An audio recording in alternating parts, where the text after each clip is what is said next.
오늘 우리 하나님께서 또 이렇게 오후 찬양 예배를 통해서 하나님께서 영광 받으심을 믿습니다.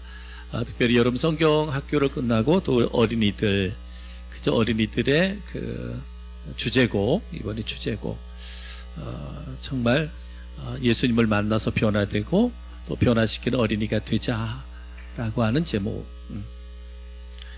여러분 변화된 사람을 여러분 찾았죠? 누구예요? 노선호. 그죠? 이리저리 막 몸 비틀던 선호가 오늘 찬양, 이번 성경학교 때부터 찬양하는 모습을 보면 그냥 하는 것 같지가 않아요. 하나님이 그 아들을 사랑하셔서 그 마음에 그 기쁨을 주셔서 하나님을 찬양하는 변화된 모습을 주신 것 같습니다.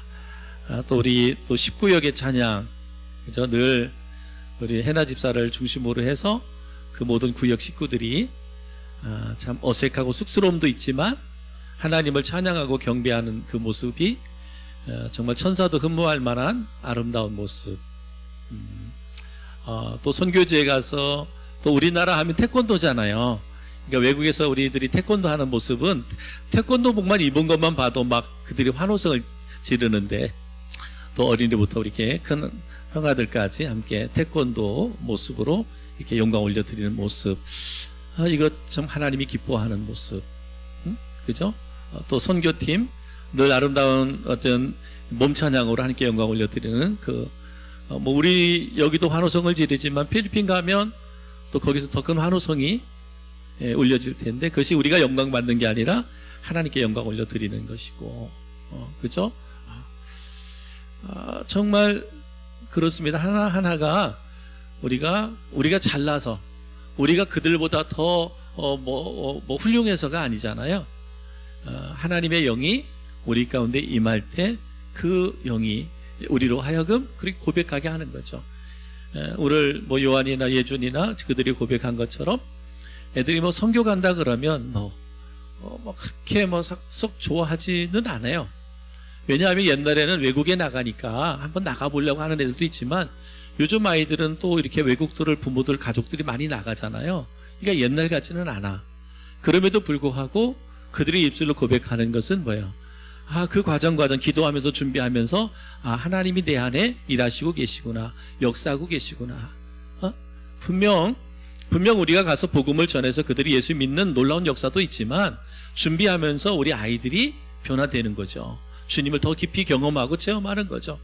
이것이 선교죠.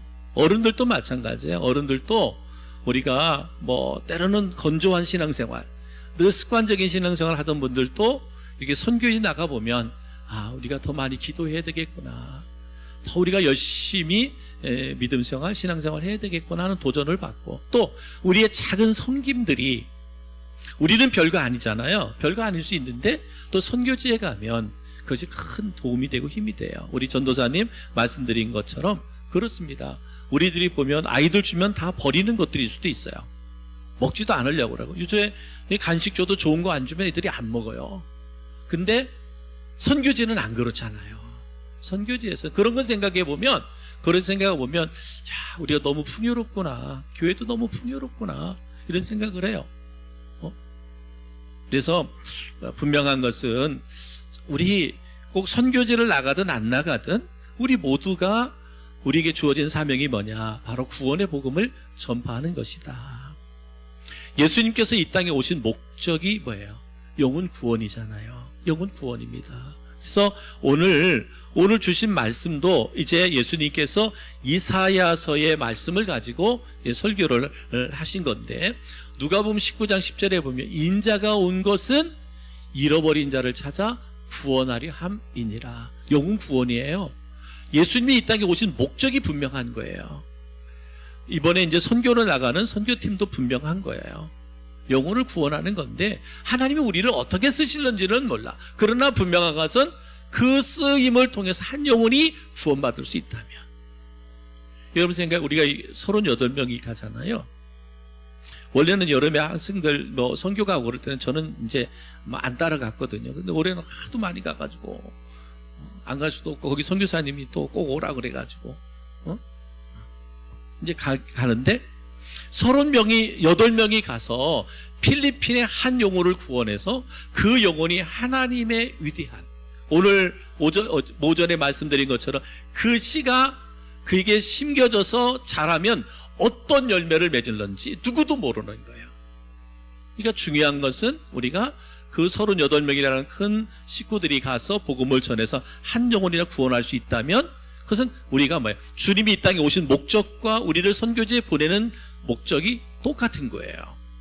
그래서 누가복음 4장 18절 19절에 보면 이렇게 말씀했어요. 주의 성령이 내게 임하셨으니 이는 가난한 자에게 복음을 전하게 하려고 내게 기름을 부으시고 나를 보내사 포로된 자에게 자유를, 눈먼 자에게 다시 보게 함을 전파하며 눌린 자를 자유롭게 하고 주의 은혜의 해를 전파하게 하려 하심이라 하였더라. 그러니까 예수님께서 오신 목적을 그들에게 말씀하기 위해서 이사야 61장 1절로 2절 말씀을 인용해서 이렇게 오늘 설교하는 것입니다. 바로 역사, 우리 인생들을 향한 주님의 애틋한 눈빛과 심정을 오늘 우리 여기에서 읽을 수 있는데, 그렇잖아요. 우리가 읽었던 누가복음 4장 18절 말씀 보면 주의 성령이 내게 임하였으니, 주의 성령이 내게 임하였으니, 우리 모든 성도들, 우리가 꼭 어떤 선교지를 가는 게 아니라 내 주변에 아직도 예수를 믿지 않는 그들이 있다면 하나님의 영이 내게 임하였으니 이는 가난한 자에게 복음을 전하게 하시려고 내게 기름을 부으시고 나를 보내서 포로된 자에게 자유를, 눈먼 자에게 다시 보게 함을 전파하며 눌린 자를 자유롭게 하고 그랬습니다. 주의 복음이 필요한 자에게 은혜의 해를 선포하시는 말씀이에요. 은혜의 해. 여러분, 은혜의 해는 레위기서 25장 8절 55절에 보면, 여기에 보면 은혜의 해를 희년이라고 말씀하고 있습니다. 희년이란 말은 50년마다 빚진 자들에게 탕감해주는 해를 희년이라고 말합니다. 노예에게는 해방을, 그리고 경작지마다 쉼을, 또 모든 거민들이 자신의 고향으로 돌아가는 회복. 그러니까 희년은 뭐예요? 은혜의 해는 기쁨의 날이에요. 모든 것이 자유하는, 모든 나를 지금까지 억누르고 있던 모든 것에서 우리가 자유함을 얻는 것을 은혜의 해, 구약으로 보면 그것을 희년이다라고 말하고 있습니다. 오늘 이 땅에 아직도 이 은혜를 알지 못해서 죄와 사망과 죽음과 모든 속박으로부터 자유를 얻지 못한 사람들이 너무나 많습니다. 그러니까 우리에게는 뭐예요? 그들에게 이 은혜의 해를 전파하게 하는 거예요. 희년을, 다시 말하면 복음을 전파하게 하는 거다. 이것이 뭐다? 이것이 아름다운 소식이다. 아름다운 소식. 오늘 선교를 떠나는 사람들, 그리고 선교를 뒤에서 후원하고 기도하는 사람들, 바로 아름다운 소식이 이와 같이 사람을 치료하고 변화시키고 자유케 한다는 거예요. 하나님께서 저희 교회에 우리 성도들에게 이러한 사명을 주셨어요. 십자가, 예수님의 십자가와 부활의 복음만이 믿지 않는 영혼의 생명을 단비로 흠뻑 적실 수 있다.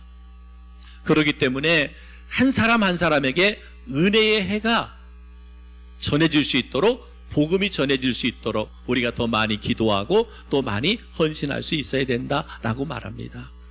그러면서 또 은혜의 해를 이야기하면서 또 무슨 날을 얘기했냐면 보복의 날에 대해서 말씀했어요. 보복의 날. 보복의 날이라 어떤 날이냐? 요한복음 12장 48절에 나를 저버리고 내 말을 받지 아니하는 자를 심판할 이가 있으니 곧 내가 한 그 말이 마지막 날에 그를 심판하리라 그랬습니다. 이 날을 보복의 날이라고 그래요. 은혜의 날이 있는 반면에 보복의 날이 있어요. 그러니까 우리가 복음을 전해서 그 복음을 믿는 자에게는 은혜의 날이지만 복음을 듣지 않고 거부한 자에게는 뭐예요? 그 날이 보복의 날이다.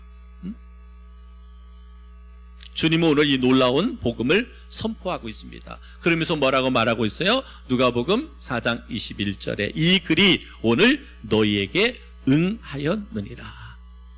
이 복음이 오늘 너희에게 응하였느니라. 오늘 이 자리에 예배하는 우리들은 이 복음이 우리에게 응했기 때문에 오늘 이 시간 구원받은 자로 하나님을 예배하는 거죠. 그리고 하나님이 주시는 거룩한 도전, 사명을 갖고 나아가는 거거든요. 이제는 우리가 이 은혜의 해를 알지 못하는 그들을 향하여 우리는 복음을 전해야 된다. 왜? 우리가 그 복음을 전하지 않으면 결국 그들에게는 하루하루가 심판의 날일 수밖에 없다. 보복의 날일 수밖에 없다라고 말씀하고 있습니다. 하나님께서 여러분들을 통해서 바로 복음, 영혼의 치유와 회복과 변화를 일으키는 그런 복음을 전하기를 원하고 있습니다. 우리 교회를 통해서 이 은혜의 복음이 전해지기를 원하고 있습니다.